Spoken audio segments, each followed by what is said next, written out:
Hello. Whoa. Hi. Welcome to the Picks of the Week show.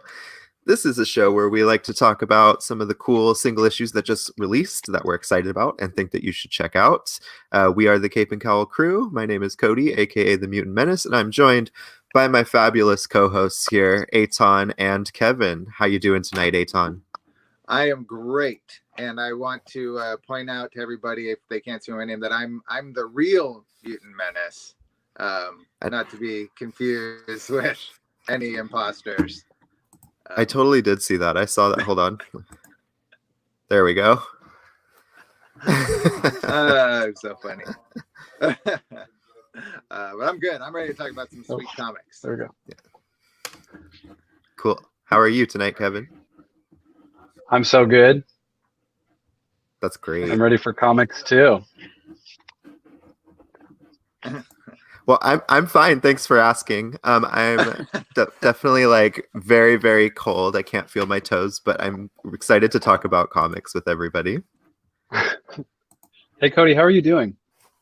I'm fine. I'm very cold. I can't feel my toes, but I'm excited to talk about comics with everybody.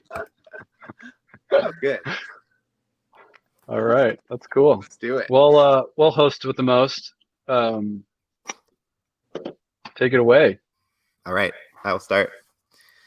So one of my picks for the week is Hellions. This is issue number 7. This was written by Zeb Wells with art by Steven Segovia and David Curiel's on colors. This issue follows hot off the trail of Ten of Swords, the big event that we just got through, and we're immediately jumping into some of the repercussions we saw in the Hellions book. I've been really excited to get back to baseline with a lot of these Dawn of X books. Well, I think technically now we're in the Reign of X. It's been rebranded a little bit, but I've been excited to touch base again with the characters, get some more character work in, get back to Sinister's machinations, what he's been working on, and we also see a lot more of Conan's aka Psylocke. We see a lot of Psylocke's motivations in this book. And a surprising thing to see is that there's actually threads carrying over from Fallen Angels. So while that book was kind of definitely, the black sheep of the original Dawn of X books, we're actually seeing some of the themes revisited, which is pretty interesting, actually, because we know so little, it feels, of Conan, aka Psylocke, being separated from Betsy, and she's getting fleshed out more here, which feels really good. And we also get a surprise at the end with a returning classic X-Men villain, so that's definitely worth sticking around and being surprised by. All in all, Zeb Wells is still hitting every beat of humor perfectly. Steven Segovia was the original artist on this book, and he's back for this issue, so it's looking as good as it did right when it started. Not that it ever looked bad. This book is actually consistently great looking, with people like Carmen Carnero and David Curiel working on it. It's always been great. But yeah, it just feels good to touch back base with these characters and get more into what the hell Mr. Sinister is doing, because it's always interesting. It's never boring, and he's goddamn hilarious. So, I had a question for you about that book, Cody, because I was reading it on my lunch, and there's a scene where Emma Frost is talking. She's like alone with Havoc, and I was wondering, have they ever like hooked up in the past or anything? Because I feel like that's something that Emma would do to like fuck with Scott or something. Like, have they ever been linked romantically? Not really like romantically or intimately, but there was a time, it was after Cyclops died, they got pretty close. Havoc was there for her in her grief, and she was there for him. And then there was the whole situation that we kind of don't talk about with like X-Men Blue with because Havoc turned evil for a while, and then he was all kind of crazy, and then Emma turned crazy after Inhumans versus X-Men, so they kind of were like in cahoots that way. And then Havoc was like dealing with being good again, and Emma was the one that was there, and yeah, so they haven't really been like intimate, but they definitely have a very actually interesting bond, just being the brother of her lover. Yeah, that's cool. I'd like this. I want to see more of that relationship. So that was interesting. Yeah, it was really nice to have that moment actually between them. I liked that too. Yeah, I liked the brother of the lover. That needs to be a hashtag. The lover brother lover. That sounds weird. That's right. All right, my turn. Yeah. Okay, first for me, probably the most obvious pick of the night would be Batman Catwoman #1 from DC Comics, written by Tom King with art by the great Clay Mann. This one's they've been talking about this book for a long time. I think it originally was going to be part or the end of Tom King's Batman run, but they've really wanted to make sure they had the same artist all the way through. Whereas, like, if you read Tom King's Batman, there's a lot of different artists because it was coming out every other week, and Clay Mann did some, and then you'd have Jorge Jimenez do a bunch. And anyway, this story is primarily set in the future. Well, I guess it's like split. It's like you have this future version of Selina Kyle who's going to visit this old man, and they clearly have this relationship where she's basically going to tell this old man that Bruce is gone. And meanwhile, in the present, you're getting the story that's basically the introduction of the Phantasm, the original, the fucking Phantasm from Mask of the Phantasm from the old animated series, that amazing movie that came out 20 plus years ago. For the very first time, she's going to be a like actual antagonist in the mainstream, comics continuity. So it's this balance between the early origins of that character and her relationship to like the Joker and Bruce Wayne and all this stuff, balanced with this future where Bruce is gone and Selina's an old lady and like taking care of business. Tom King has said that this is a romance book, which is kind of fun and exciting. Here's some of the artwork in there, if you can see it. That's Catwoman taking on some alligators. You get this really cool Joker. I like this gangster looking Joker. So just a really great book. Certainly, if you're a Tom King fan, Batman fan, it's been worth the wait, and I recommend checking it out for sure. Excellent. All right. So my pick of the weeks were pretty varied. I'm going to start with the weirdest one. I've become a real big fan of these Dark Horse and Titan franchise books that handle like video game universe expansion. This is an Overwatch comic titled Tracer London Calling. And it's after the Overwatch is disbanded. If you guys play the game, you'll know a little bit about the history of this world. But once Overwatch has been disbanded, they're just kind of not doing anything, looking for work, trying to be heroes where they can. And this race of sentient robots called the Omnics, she gets caught up trying to be a good guy, helping with a snatch and grab that one of the Omnics, these robotic people, are perpetrating. And she gets introduced to their underground world and actually has to decide if she wants to fight for the Omnics that are oppressed or the militaristic Omnics that are trying to keep those other Omnics oppressed. So she has to decide what side of this battle she wants to be on. And the story's fun. It's cool. It seems like it's going to be fun to read more of it. But the big draw for me was that this book is written by local Mariko Tamaki with the art by the amazing Babs Tarr. Man, Babs Tarr is so good. I'm gonna show you guys a cool picture.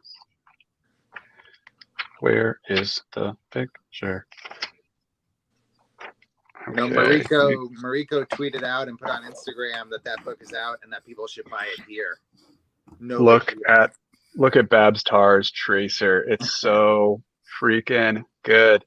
And if you guys aren't familiar with Babs Tarr, she did a book that I loved called Motor Crush a while back, and she's done some other great stuff. She did what other stuff has she done that's like big that people would know, guys? Did you just say Motor Crush? Yeah, I said Motor Crush. She did the Batgirl relaunch when they made when she was like hipster Batgirl. Yeah, that was a great Batgirl run. That art was, well, I mean, the art was amazing, obviously, because it's Babs Tarr. But definitely check it out. The A cover is by Bangle, who's amazing. I think the B cover might be Babs, but definitely worth checking out if you like weird franchise video game comics and stuff like that. I've really been enjoying the latest like stuff that's been coming out in that genre. So Nice. boom. Woohoo! Yeah, I am a proud player of Overwatch, by the way. Moira main, Junkrat main for life. Those are my characters. Anyway. I think my character's Roadhog. That's the dude with the claw, right? The shotgun. Yeah, he has the chain. Yeah, the hook and the shotgun. Yeah. Yeah. Okay, my other pick this week is XFactor. This is issue 5. This is Leah Williams writing and David Baldeon on art. And this cover is by Shavrin, and I want to show it because it's stunning. It's just amazing. I'm obsessed with this cover. So yeah, carrying true with what I was saying about jumping back into character work and focusing on these smaller things that are happening on Krakoa outside of the big event we just got through. This is a good example of the X-Men book I look for. This is the X-Men living their lives and dealing with the drama that comes with establishing the civilization that they've made. It's all about interpersonal relationships. We touch base with a lot of the younger mutants that we haven't talked to or seen in a long time. We get people like Elixir bonding with Prodigy. We get some of those new X-Men, the young kids, who are often so overlooked, who are excellent and have just such great stories that you can go back and find with these guys. And something I loved about this issue too, other than the awesome colorful art that's just captivating throughout, was the fact that this is dealing with the 5 investigating resurrections on Krakoa, because it's a big question mark right now. They shut down all the resurrection protocols for a moment and kind of panicked because dying in Otherworld means you come back scrambled. You're not quite yourself.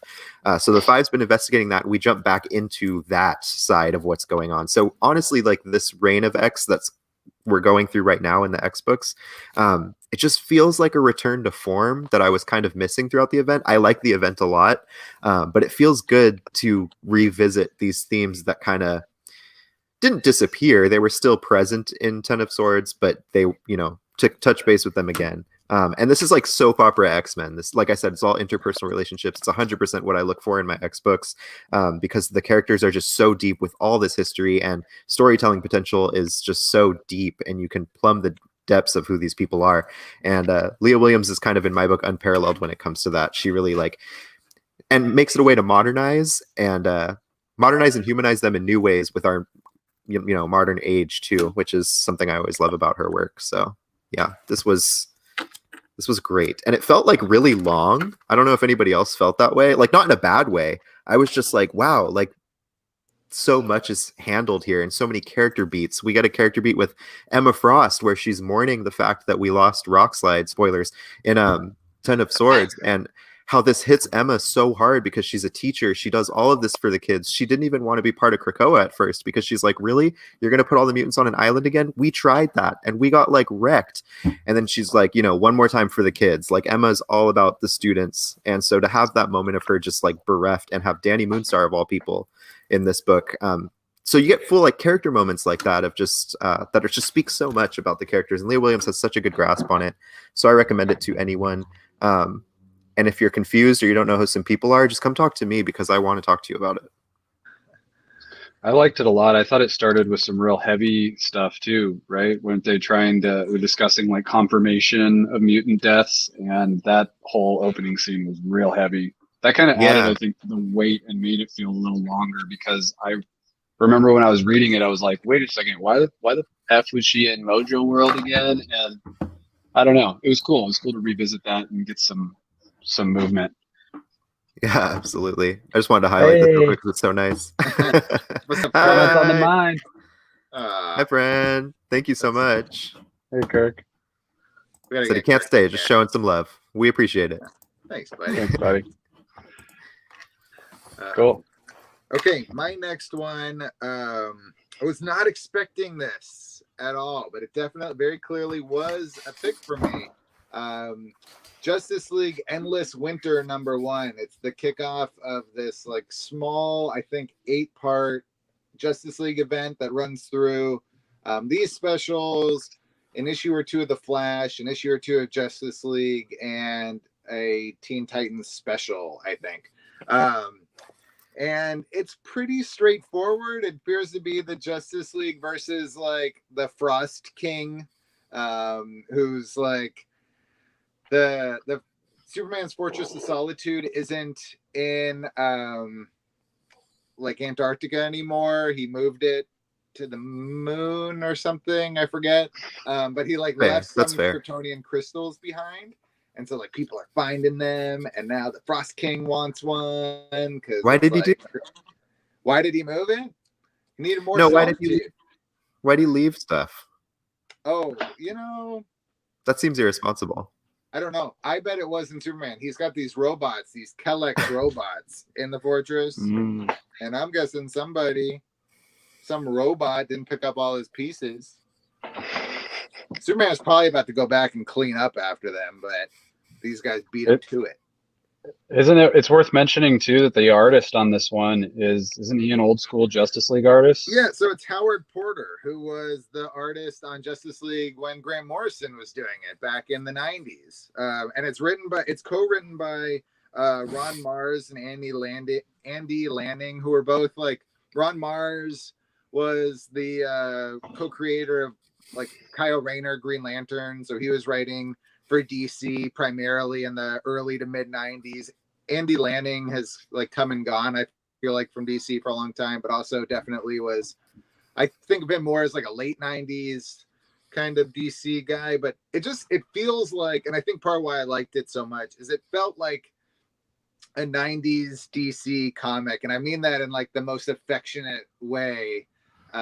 It's like you got the Justice League, handling this thing, and they're like talking like they're friends, like they've known each other for a million years. For some reason, the Flash is like asking every hero how they manage like the superhero work life, like regular life balance, and he like wants everybody's opinion on that. And they basically are all like, I don't know, I'm the king of the ocean, I don't have like non-work life, or I'm Batman, like I'm Batman. Like, I don't, I'm not going to answer your question. So it's kind of charming in a lot of ways. And it's kind of, I don't know, there's something about the straightforward kind of nature of it that's just like comfortable and just well done. So I'm on board. I wasn't expecting, I was kind of reading it out of like, oh, I better read it so I can let people know what's going on, and then really pleasantly surprised. And I'm gonna read the whole little mini crossover. And it's worth mentioning that if you're a fan of Daniel Warren Johnson, he did the coolest freaking cover to that book this week. Yeah, with Superman getting jaw socked by the Frost King, and I might buy it just for that. Yeah, that was a great cover. Yeah, awesome. My second book was another weird one. It's a new mini that just started with who's the Bloom guy? Jordan Bloom and Patton Oswalt as the writers. This book is called Modoc Head Games, and it's the Modoc book I never knew that I wanted to read. I thought it was hilarious. AIM is essentially come back together and is run by like a board of members that all have to agree, because AIM in the past has been very fractioned and not traditionally been the most put together super villain team. However, no one likes working with Modoc. He's super freaking weird. He's like a giant head with baby arms floating around in a chair. I love him so much. I love him. So everyone is just looking down on him, even though he's insanely smarter than any of them. And because he's so smart, he doesn't always like consider everything. And so some of his missions that he's in charge of fail, which doesn't go so well with the board. They're not very happy about it. But I want to show you guys, it's super fun. This is just a little example of the comedy that was going on. So they're sitting at their board meeting, and they're talking about Modoc messing up, and everyone's just like, you messed up. And he's like, Do you have anything else to add? No. No. And they're like, okay, cool.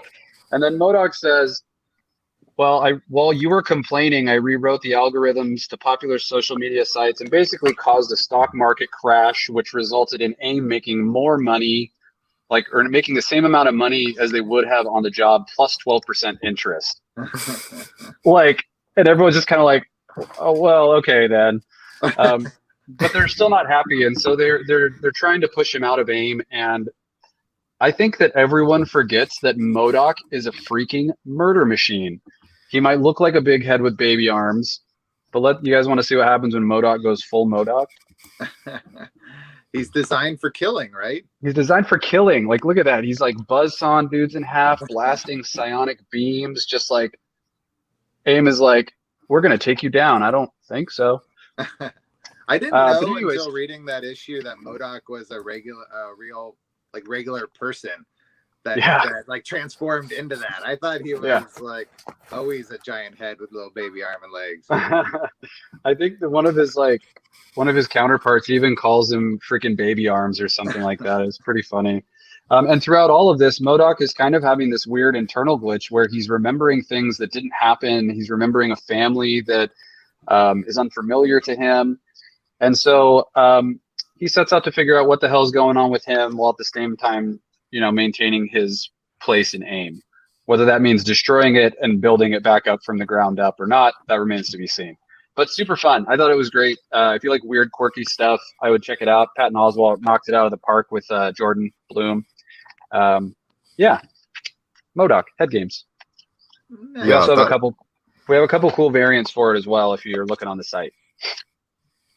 Yeah, I loved that first issue. For people who are unaware, Jordan Blum actually is a writer on Community and American Dad, so like really popular comedy shows he's actually a writer on. So it's definitely written really well, and it's very quippy and fun. One of my favorite lines is in the very beginning where his partner on that mission is just like, "You're costing us too much time. We have about 5 minutes to blah, blah, blah." And he's just like, "Never question the time management skills of Modoc," and like blows the guy away. It's just like, it's so good. I love him. He's just so like over the top. I mean, it's a big head with little arms and hands and feet. So it's a good ass time. It's stuff that you can only find in superhero books, my friends. And the Jordan Bloom stuff too, like the dialogue is written very well. It's very snappy, much like a TV show. I enjoyed it. I think that the rest of it's going to be a lot of fun. Yeah, it's awesome. Okay. My next pick, hold on, I need to make sure I know this artist. Oh yeah, Ryan Kelly. Okay, so my next pick is Marvel Snapshots, Civil War. This issue was written by Saladin Ahmed, who's, God, I love this guy. He's actually a big reason why I picked up this book. He's behind great things like Black Bolt, Miss Marvel, God, too much to count. Abbott, one of my favorite books I talked about recently. Miles Morales right now. Is that him? No, that's Ram V. Yeah. Oh shit, my bad. So embarrassing. Our fearless leader, everybody. I wonder how many times I've inappropriately made that recommendation. Like, oh, you like Abbott? Check out these Savage Shores. Totally the same. It doesn't matter. It's a solid recommendation no matter what. Well, yeah. The good news is, it's a good book, so it's not like you let anybody down. But yeah, Saladin Ahmed's on writing. The artist is Ryan Kelly. This book, if anybody saw the show, the Picks of the Week show, like a couple weeks ago, I talked about Marvel Snapshots, this awesome series where they're exploring random characters' backstories, any point of continuity they want to explore. They're given free reign to dig in. Last time I talked about a slice of life story of the people of New York in the middle of all the Avengers madness and what their lives might be like. And this issue is very similar. I love these small stories within the wider superhero universes. I love getting in touch with these very human people that deal with these gods like stomping around all the time. This one kind of does that again. This one takes place in the era of Marvel Civil War, which I don't need to explain. Everyone remembers Cap and Iron Man's little dispute about, superhuman registration. So this is in the thick of that, and it follows a guy who is a SHIELD agent. He joined SHIELD because he grew up not liking bullies. He didn't like power dynamics being unfair. He was always the one that fought off a bunch of bullies when they were picking on a kid. And he grows up and he sees the inciting incident of Civil War, which is that huge explosion that the New Warriors are involved in. And he sees how many lives are lost. And he's like, this isn't cool. Superheroes can't just do this. We can't be caught in their crossfire anymore. So he's like, I'm going to work up the ranks of SHIELD. He starts really low. He's like, security guard. They give him super boring jobs. And then eventually he gets to like guard some of the prisoners they do intake on. And he's not your average like SHIELD agent. Like this guy, he's a little bit older. He's middle-aged. He has a son. He's overweight. He's not like one of the SHIELD agents that's going to be on the front line fighting. But he takes a job where he ends up on the on the SHIELD airship when Captain America is first, on the run from them during Civil War. And he freezes up when he sees Captain America because this is a guy who also hates bullies and has never stood for that. And Captain America to him is everything he believed in. And that's the first guy they had to go hunt down in the Civil War. So he goes through all these like mental like dilemmas of like what he wants versus what SHIELD is doing. And basically, this is the story of a young kid who has superpowers, and he's going around using them to help people. Like he's literally cleaning water, so people have something to drink. He's helping people in very small ways that have a huge impact. Things you don't really see superheroes doing like ever. And he's just taking care of the little guys. And he gets arrested and like beaten by SHIELD agents. And this is the story of what happens after that, and how he crosses paths with a SHIELD agent who essentially learns empathy. He had it in him all along, but he sees how, SHIELD is kind of going overboard with the superhero registration and going after people who are actually making really positive impact in small communities. And it's all about power dynamics. There's like police brutality commentary sprinkled in here. And it's just it's another slice of life in the Marvel universe that, a little picture of what the little guys deal with. And I love that. And Saladin Ahmed is such a good writer that he's able to make this incredibly interesting, structured, and he makes you give a shit, for lack of a better word. Who did the art on that? Ryan Kelly. I don't think I'm too familiar, but I'll show you some of it.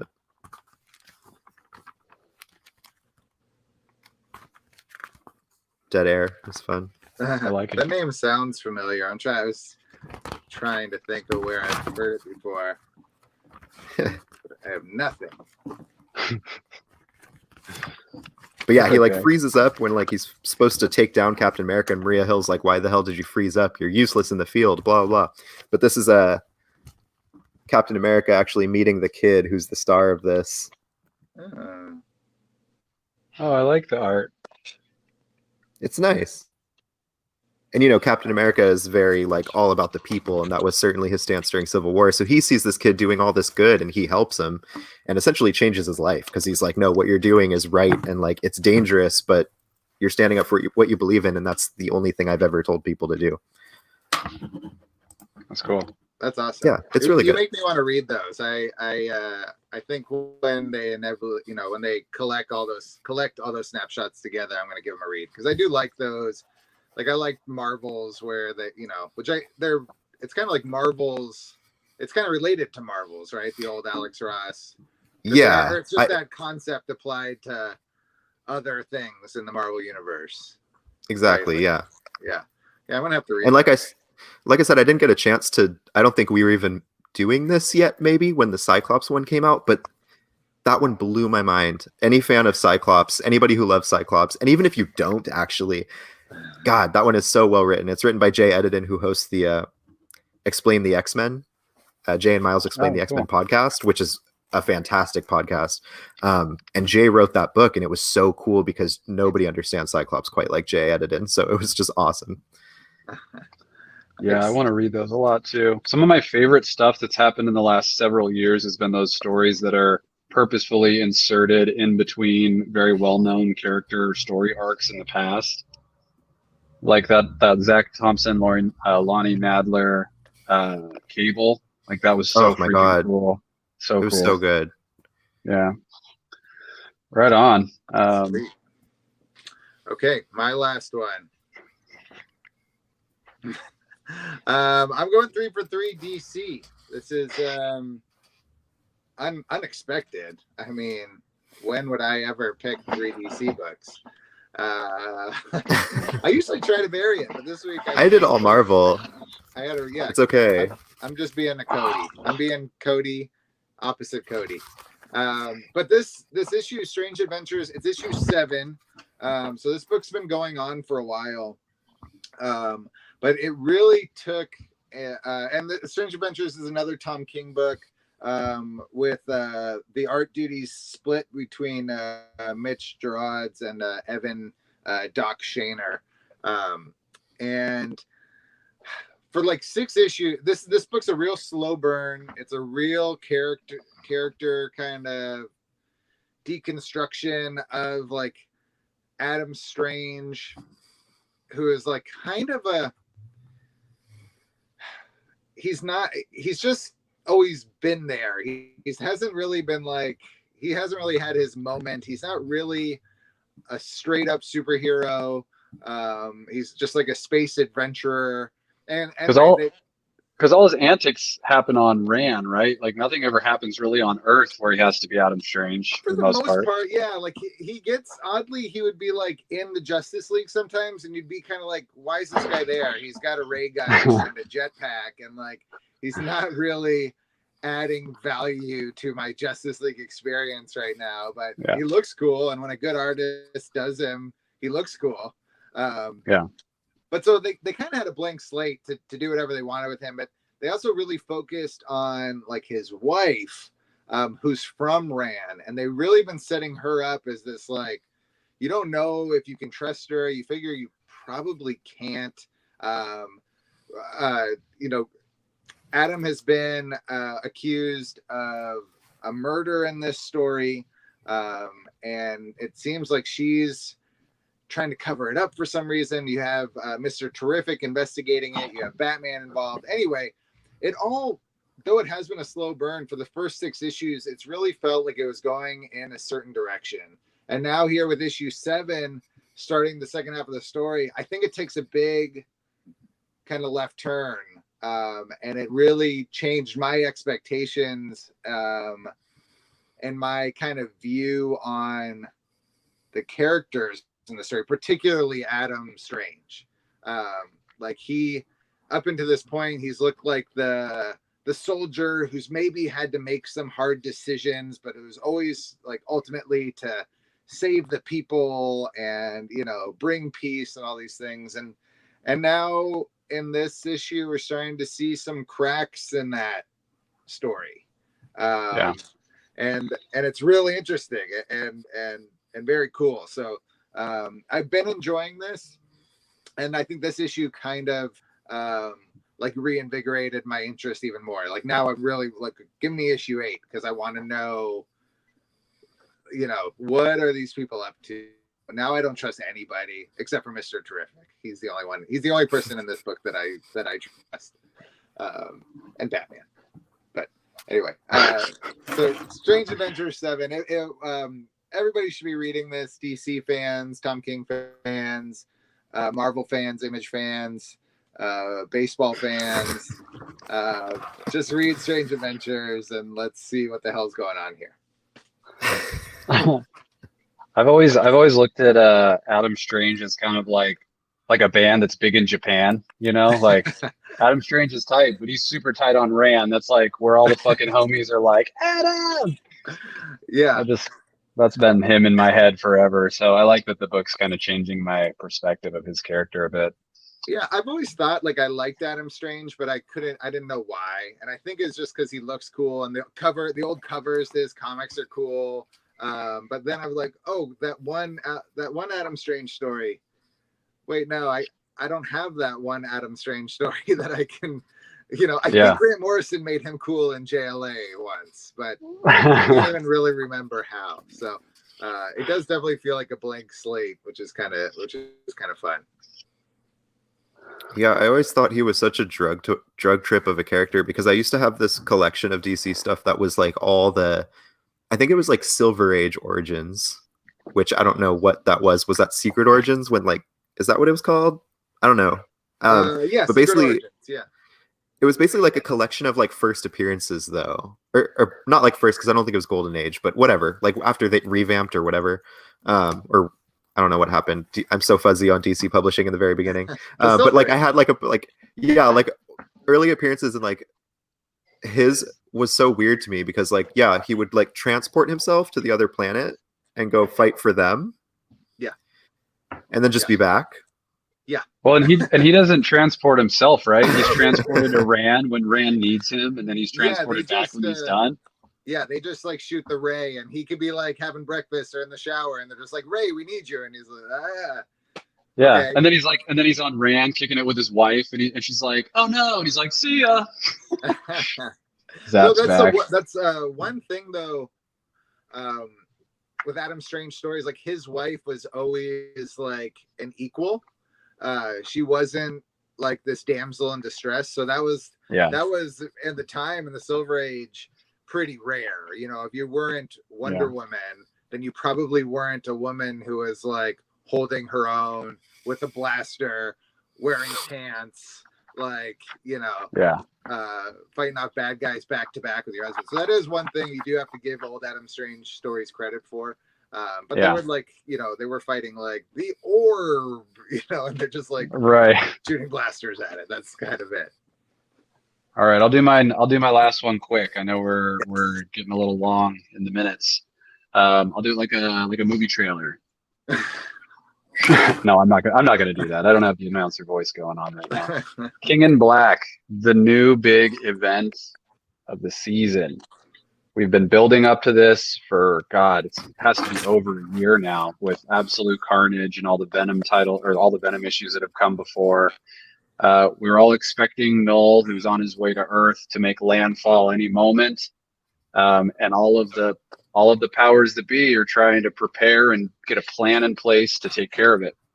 So I'll just show you a couple panels, and then you decide if you want to read it. It has very, very strong Absolute Carnage vibes. Like if you enjoyed that sort of summer blockbuster feel to that event, this is totally your cup of tea.